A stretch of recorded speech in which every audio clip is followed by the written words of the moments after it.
Greetings, my friends. I want to thank you all for subscribing. I want to thank all of my channel members for supporting me in this endeavor to save pop culture. And if you are not subscribed, please consider supporting this channel. We need you. Thank you.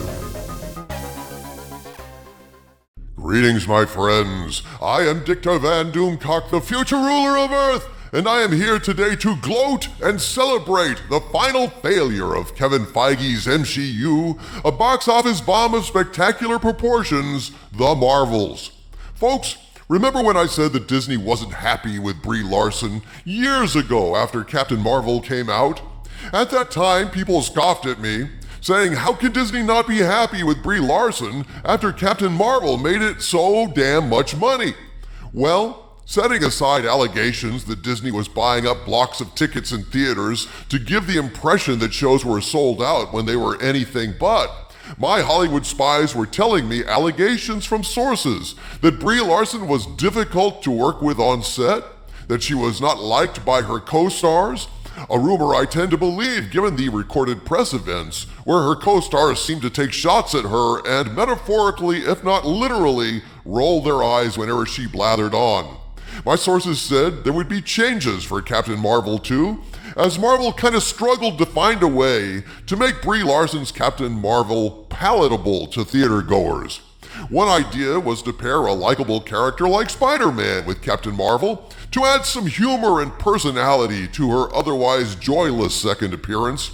And while there was talk in the media after that of Captain Marvel and Spider-Man taking on the Sinister Six, that fizzled out for various reasons. So then Disney said, well, let's bring in all the other iterations of Captain Marvel, roll them all into one movie, make it a comedy, and call it The Marvels.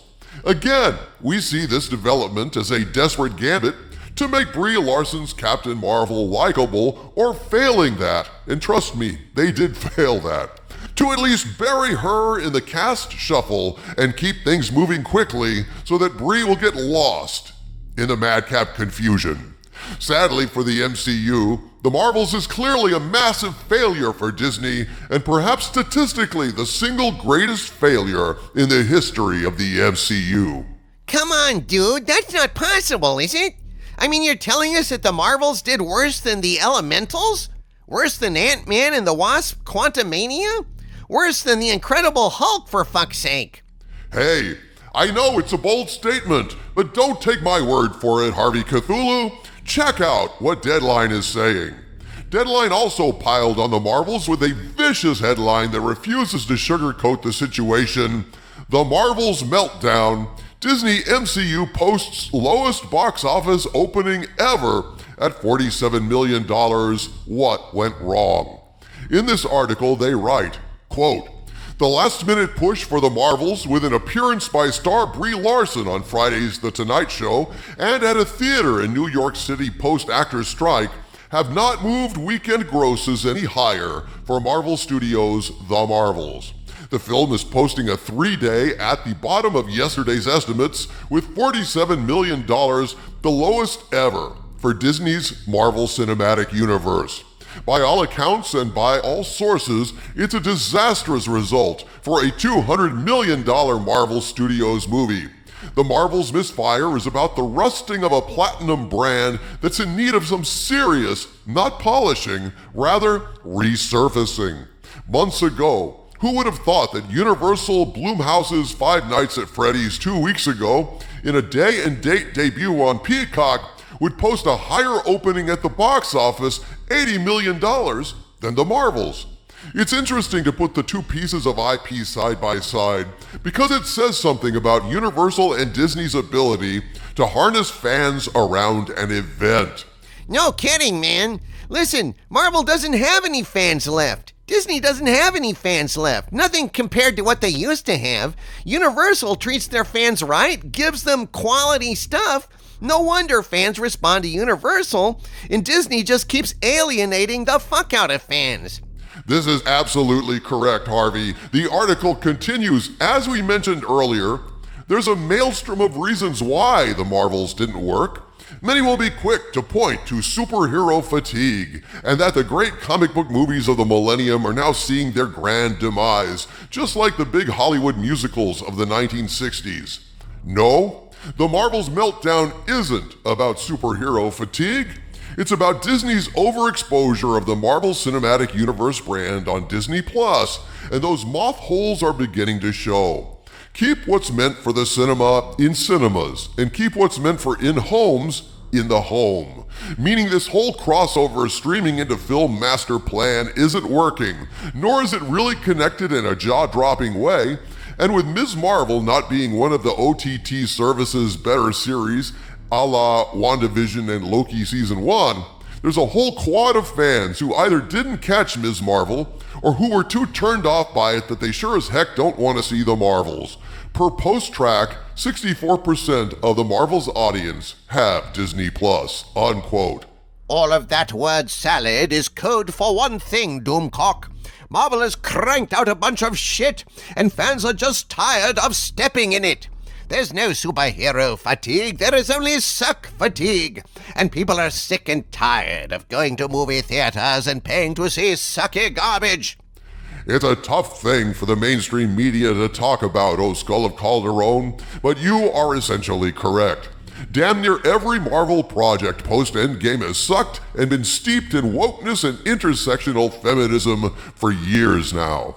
Years and years ago, my Hollywood spies told me that the MCU moving forward was going to be dominated by women and people of gayness. In short, they predicted an MCU, and that prophecy has come to pass. Look at the Marvels, for God's sakes. The three leads are women, the villain is a woman, Valkyrie appears in a men's suit for some reason, but regardless of the suit, Valkyrie is a woman. The only men in this thing are cannon fodder for the aliens to blast and beat up and sneer at, or dickless dupes for comedy relief, who are there mainly to look up to the ladies as superiors, like Nick Fury, for example, who was belittled and mocked viciously in Captain Marvel when it was revealed he got his famous eye patch when Captain Marvel's cat, out of nowhere, just decided to claw his eye out. Ha ha ha. Oh geez. We can't have Nick Fury earning that eye patch in a glorious battle. Hell no. Nick Fury is a joke in the MCU now thanks to Captain Marvel, and the eye patch is the punchline. With writers like this, is it any wonder fans have turned away from the MCU in droves? I was hoping you'd push the button and free me to destroy the universe after that cat incident, Doomcock. But you were made of sterner stuff. So is it safe to say that the Marvels is a big black eye for Disney?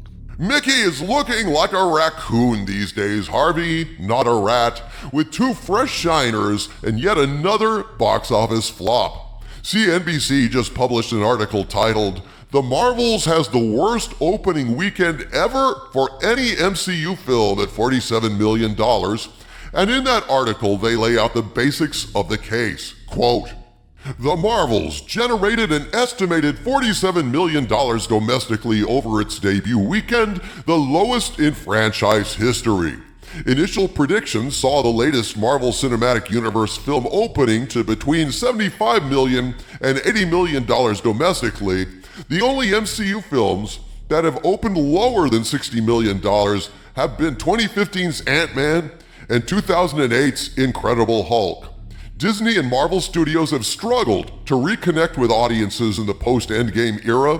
The Marvels didn't go higher, further, or faster during its opening weekend in theaters. The latest entrant in the Marvel Cinematic Universe hauled in an estimated $47 million domestically over its debut weekend, the lowest in the 30-plus film franchise's history. People, this is clearly another victory for fans who are fed the fuck up with shoddy garbage, woke messaging, and corporate arrogance. Disney is just obsessed with giving fans not what fans want, but what Disney wants them to want. They don't want to entertain us despite being, an entertainment company, allegedly. They want us to consume politically correct visions of reality as a social engineering experiment crafted by political extremists to change the direction of our society. It's that simple. So by that measure, any failure of a Disney project at this point is a win for freedom. Freedom from propaganda, freedom from corporate bullying, freedom from cultural vandalism. Every time something like the Marvels fails, an angel gets his wings. We really are in a form of warfare here, folks. A war for the soul of our civilization. And according to the Hollywood Reporter, it looks like the Marvels is the latest casualty in that war. They cut to the chase with their headline today, Box Office Bomb. The Marvels opens to $47 million in new low for Marvel Studios. I urge all MCU fans to stay out of the theaters over the next few weeks to avoid being caught in that metaphorical blast. I disliked this pointless, boring exercise so much, I walked out halfway through it. And my only regret at this point is, I wish I'd walked out sooner. From the center of the earth, this is Dictor Van Doomcock bidding you all, my friends, stay angry.